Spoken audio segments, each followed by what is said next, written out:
पीजे मीर साहब, पहले तो मैं जान लेता हूँ नवाज शरीफ साहब के हवाले से, बड़े ही वो गायब हो गए हैं। अमूमी तौर पर वो मिला भी करते थे सहाफ़ियों से, या कहीं ना कहीं उनका कोई बयान भी आ जाता था। इस बार तो जब वो लंदन गए हैं तो कहीं उन्होंने गुफ्तगू भी नहीं की, कोई उस तरह का बयान भी उनका सामने नहीं आया। डे बाय डे वो अपने आप को साइडलाइन करते जा रहे हैं। तो क्या उन्होंने रिटायरमेंट ले ली? नहीं, रिटायरमेंट कोई नहीं ली। वो हेल्थ इश्यूज़ हैं, उसके लिए वो जाते हैं। उनके डॉक्टर हैं वहाँ, डॉक्टर तुसी, उनके पास वो इलाज करवा रहे हैं वहाँ। एंड ऑब्वियसली उनके मेडिकल चेकअप्स भी होते हैं। वो भागते भी, ये भागने वालों में से नहीं है ये तो कंफर्म चीज़ है। अब बात आती है कि इंसान की जो हेल्थ होती है, अल्लाह सबको अच्छी हेल्थ में रखे। वो एक हेल्थ इशू है। हेल्थ इशू के बाद I am sure he will be back, और आप देखेंगे कि रूटीन एज यूजुअल। पीजे मीर साहब, पाकिस्तान में सबसे सीनियर सियासतदान वो हैं, 3 बार के वज़ीर आज़म रह चुके। उनकी खामोशी जो है ना, वो नुकसान पहुंचाने के मुतरादिफ। नहीं जी, नहीं, ऐसी कोई बात नहीं। हेनरी किसिंजर भी बड़ा चुप रहा है। क्या हो गया अमेरिका को? ये बड़े बड़े सियासतदान आते हैं, मैकनमारा है, आपका हिस्ट्री ले लो, किसी के आने से जाने से मुल्क का कोई फ़र्क नहीं पड़ता, याद रखना आप। अब बात आती है कि नवाज शरीफ की जब हम बात करते हैं इन पर्टिकुलर, इन्होंने हमेशा good cop and bad cop, Nawaz Sharif has been a bad cop, good cop Shahbaz Sharif. अब ये जो चेंज आया है, now Nawaz Sharif is the good cop, बिल्कुल। और अभी नजम साकिब साहब ने जो बात की है कि वो फेस सेविंग के लिए उनको रखा है, फेस सेविंग मेरा ख्याल है कि ये फेस सेविंग PMLN की भी है। अगर ये बाहर चले जाएंगे, ये कहाँ जाएंगे? फिर ये जो PPP है, ये अपना पार्टनर, अलायंस पार्टनर, इसको भी तो चाहिए ना। गेम तो सारी पावर कॉरिडोर्स में, तो ये किसके साथ जाएंगे? उनकी इससे नहीं बनती, PTI से, और PMLN तो आप कह लो को बिल्कुल ही नहीं बनती।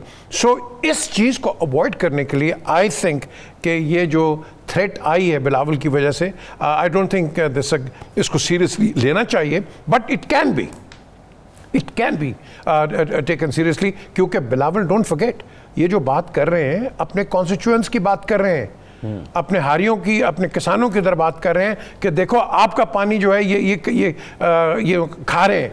आपने हर जगह देख लिया, यही आपके उनके प्रोविंशियल मिनिस्टर्स भी यही बातें कर रहे हैं, फेडरल भी यही बातें कर रहे हैं। तो ये जो चीज़ है, उन्होंने अपनी इलेक्ट्रेट को भी अपीज़ करना है। अब ये अलग बात है कि अंदर कुछ और हो, लेकिन टीवी के ऊपर, अखबारों के अंदर आपको ये स्टेटमेंट्स चाहिए। अब बात आती है कि यहाँ ये जो नया अलायंस अगर ये बनता है, अगर ये बनता है, जो कि आई डोंट थिंक ये होगा, तो उसके अंदर पाकिस्तान को मुश्किलात आएंगी। ये ना पीपल्स पार्टी को, ना PMLN को। ये दोनों क्लिंग क्यों कर रहे हैं, ये दोनों क्यों पावर में हैं? बिकॉज एक एक्सीडेंट है। एक्सीडेंट क्या है? PTI। उसके एक्सीडेंट के साथ, उसकी पॉपुलैरिटी के साथ ये इकट्ठे हो गए। ये तो कभी इकट्ठे हो नहीं सकते। मुझे पता है, कई चीज़ें मैं नहीं बता सकता हूँ। मुझे पता है कि नवाज शरीफ इनको ट्रस्ट नहीं करते, वो इनको ट्रस्ट नहीं करते, and that's how it is. ये तो दुआएं दे रहमान मलिक को कि वो अपनी अपनी गेम्स खेल जाता था और दोबारा जहाज रनवे पे आ जाता था। लेकिन द क्वेश्चन इज़, ये जो मिसट्रस्ट है, डिस्ट्रस्ट है, ये बहुत गहरा है।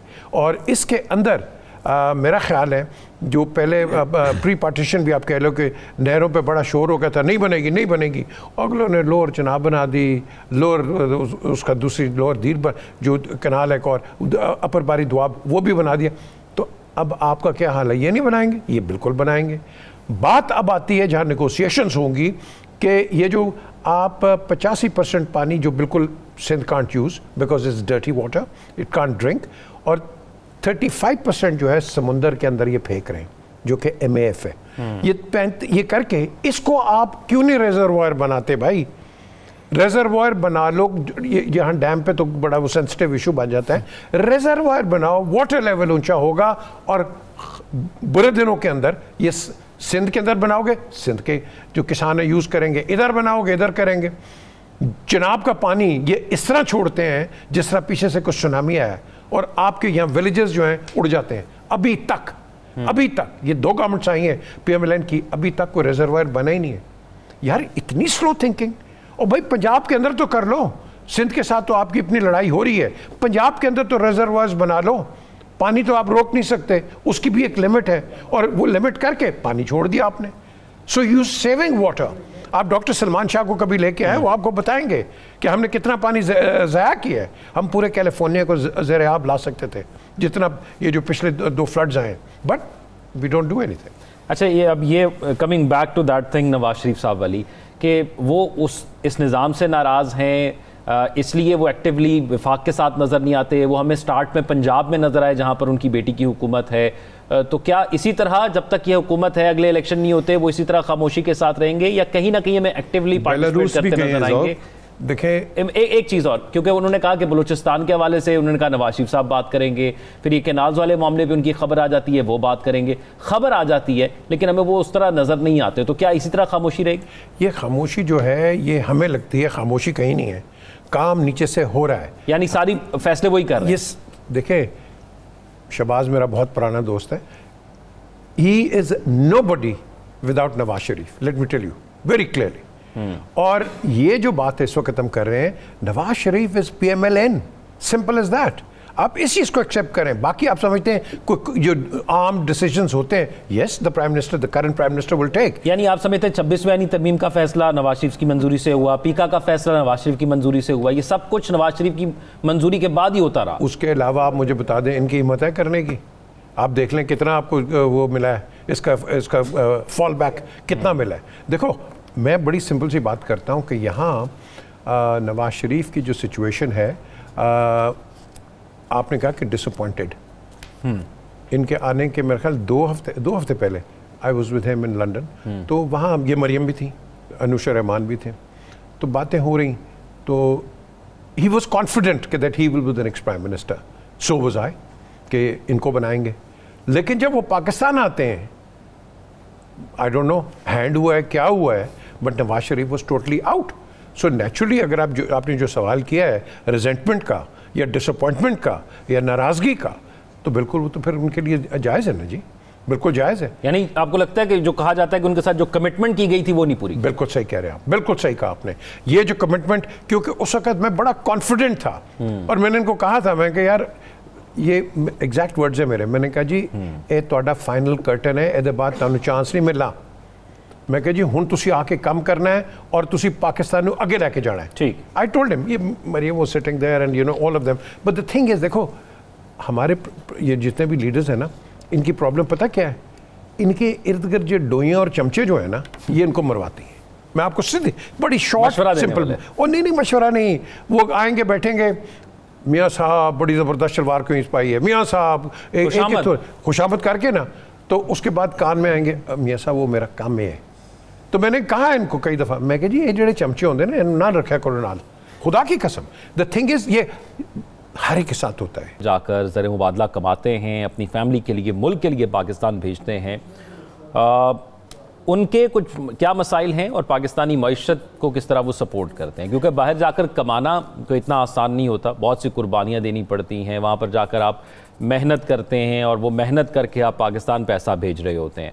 तो उसी तमाम सूरत हाल में वो ये भी एक्सपेक्ट कर रहे होते हैं कि उनको वहाँ पर पाकिस्तानी हुकूमत की तरफ से जितनी भी फैसिलिटेट किया जा सके वो फैसिलिटीज़ उनको प्रोवाइड की जाए, ताकि वो बआसानी वहाँ पर भी काम कर सकें, क्योंकि वो एक सफ़ीर के तौर पर भी होते हैं, वो पाकिस्तान का इमेज भी बाहर बिल्ड कर रहे होते हैं। और उनके बेसिक मसाइल्स क्या हैं, हम इस सेगमेंट में उस पर बात करते हैं। पीजे मीर साहब, एक तो ये रिसेंटली हुआ ओवरसीज़ कन्वेंशन, इस पर बात करने से पहले हम ज़रा बात कर लेते हैं कि बड़ा अहम किरदार है पाकिस्तानी मईशत के अंदर इन ओवरसीज़ पाकिस्तानियों का, और ये पाकिस्तान से बाहर ज़र मुबादला कमा के पाकिस्तान भेजते हैं, लेकिन ये वहाँ पर किन मसाइल का शिकार होते हैं, या वहाँ पर कैसी ज़िंदगी वहाँ पर होती है, या पाकिस्तानी हुकूमत किस तरह इनको सपोर्ट करती है, नहीं करती है? क्योंकि वोट का हक़ तो इनके पास नहीं है। हम ये चाहते हैं कि ये पाकिस्तान के अंदर पैसा तो ज़रूर भेजें, लेकिन पाकिस्तान में इनको वोट का हक़ नहीं दिया गया, तो वो भी काफ़ी उनकी शिकायत रहती है। तो आप क्या कहेंगे इस पर? ये बहुत पुराना एक गिला है ओवरसीज़ पाकिस्तानीज़ का। पूरी दुनिया के जो लोग हैं वो जाके अपना वोट दे सकते हैं, और हम जो हैं, जो ओवरसीज़ हैं पाकिस्तानीज़, हम वोट नहीं दे सकते। क्यों? Why? What is the reason? Foreign remittances आपको चाहिए, वो हमारा पाकिस्तानी बहन भाई भेज देते हैं यहाँ, आपने सही कहा, और वो भेजते क्यों है? उनकी भी मजबूरी है जी। अपनी फैमिलीज़ को भेजते हैं, वो उनकी फैमिलीज़ है यहाँ, उनके बच्चे पढ़ते हैं, उनके घर हैं, हर चीज़ है, ये आपको करना चाहिए। लेकिन एक और जो प्रॉब्लम है वहाँ, ये तो आप कह लो का एक कॉस्मेटिक प्रॉब्लम है। जो रियल प्रॉब्लम है कि जो भी नया हाई कमिश्नर आता है वो अपना कोई नए तोरेबाज होता है। आपका एक तो मैं अभी भी इसको क्रिटिसाइज करता हूँ एंड कंस्ट्रक्टिवली, आपने बिल्डिंग नंबर 34 आपने बेच दी, पाकिस्तान के एम्बेसी के पास थी, उसको रखते, आपके मिनिस्टर्स आते, जो भी VIPs आते, आप वहाँ उनको रखते, आपने बिल्डिंग बेच दी यार। जिस तरह आज ये रूजवेल्ट की बात कर रहे हैं, एसेट्स को नहीं बेचता।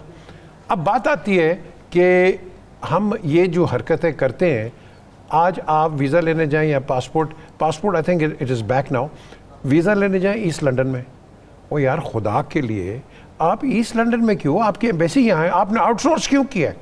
आप इनको तनख्वाहें किस चीज़ की देते हो? आप इनको तनख्वाहें देते हो, पाकिस्तान एम्बेसी के जो लोग हैं, what are they paid for? ये कई लोग मुझसे इतफाक़ करते हैं पाकिस्तान में, मैं तो यार 50 साल रहा हूँ, मुझे पता है वो लोग जो हैं वो खुद तंग आए हुए हैं कि ये आपने क्यों, ये इनको कहें समझाएं।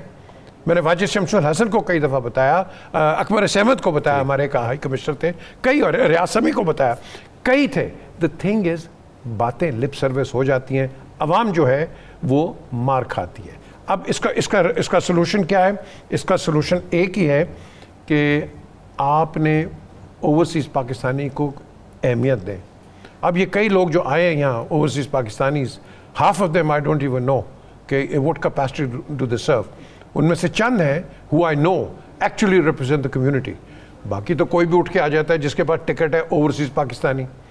भाई देखो, we need to get good people out there. वहाँ आपका विल्सन ग्रीन के अंदर वो एक है हमारे मेयर ऑफ ब्रेंट हैं, तारिक डार।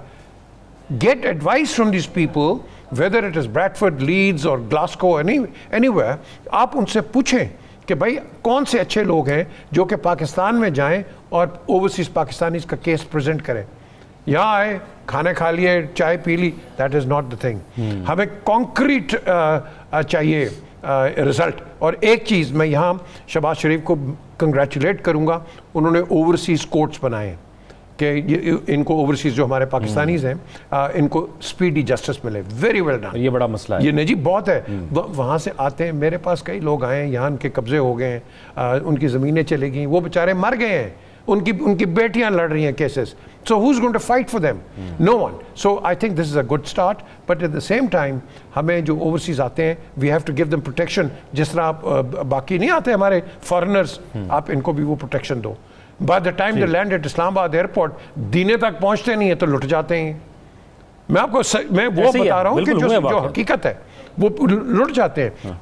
मेरा दोस्त, क्या नाम है इसका, बैरिस्टर सुल्तान, प्रेसिडेंट है आजकल आज़ाद कश्मीर। आई टोल्ड हिम कि यार तू प्राइम मिनिस्टर भी रहा है, प्रेसिडेंट है, you should put your foot down. अगर देखो, अगर हम बातें करते रहेंगे ये हो गया वो हो गया, nothing is going to happen. We need action and we need implementation ASAP, Zoc. Otherwise बातें करवा लो जो करवानी है।